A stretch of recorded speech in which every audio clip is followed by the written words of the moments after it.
زعلان ليه؟ زعلان ليه ان انا ببيع الاساور كنت منزلها عرض خاص ب 880. ما هو انا اللي ببيع وده رزق انا راضي بيه.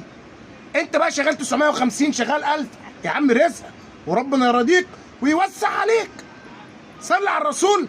اللهم صل وسلم على سيدنا محمد. صلي على الحبيب. قلبك كتير. صوت اعلى. صلي على الحبيب. قلبك كتير. صوت اعلى تاني. صلي على الحبيب. قلبك كتير. حط رايك لله يا حاج.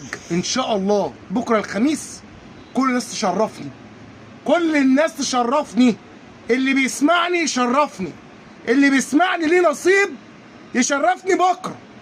بكره اللي هعمله مع احترامي للكل، محدش يزعل وزبون الجمله على دماغي، بس بكره يوم استثناء بالله عليكم فقط.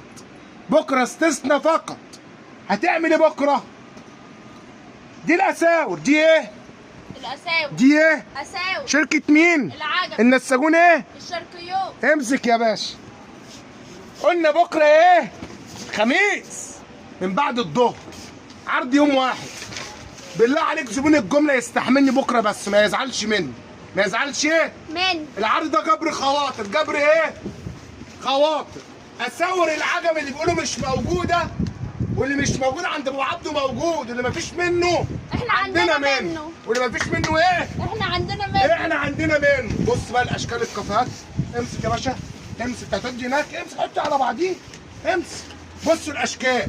السعر اللي هتسمعيه مني في الاخر وهكتبه الخميس بكره فقط. وقلنا محدش يزعل. جبر الخواطر هو يوم واحد العرض يا عم كريم، وربنا يستر عليك بكره لما زبون يجي لك. بص يا باشا. جايب؟ قول لي جاي. جاي يا باشا. قول لي يا جماعه سخنوني يا جماعه. هو كان زعلان ببيع ب 880. انا هرضيك. انا بحالك ب 3000 جنيه عشان ترتاح. ماشي افتح يا باشا. ده الناس مش هتفرق. ادي الاساور الشكل اللي قلب الدنيا باشكالها. الاساور ايه؟ باشكالها. امسك يا باشا. طب اقول لكم الحاجه، انا باخد 5000 عشان يرتاح. هقول لك ماشي اهو. اهو بص الكلام اهو. يا سلام كده كمان انت عندك تشكيل الاساور.